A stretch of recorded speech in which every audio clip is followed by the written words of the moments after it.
Sudanese Muslims gathered for Eid al-Fitr prayers in war-torn Omdurman and Port Sudan, with bullet-riddled mosques standing as stark reminders of the ongoing conflict.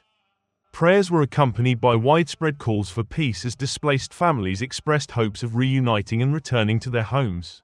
The war has taken a significant turn as the Sudanese army recently claimed control over most parts of Khartoum and a major market in Omdurman previously used by the Rapid Support Forces (RSF) for launching attacks.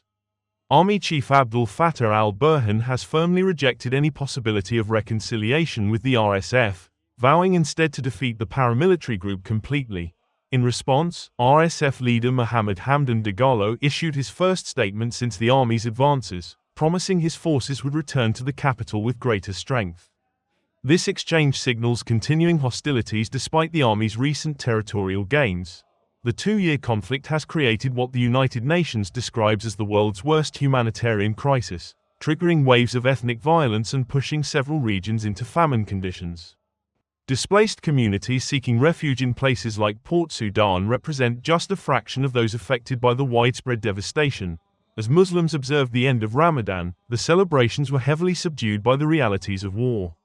The juxtaposition of a traditionally joyous holiday against the backdrop of conflict highlighted both the suffering and resilience of the Sudanese people. Many used the occasion to pray not just for personal blessings but for national healing. International organizations continue monitoring the situation closely while providing humanitarian assistance, though access remains challenging in many areas.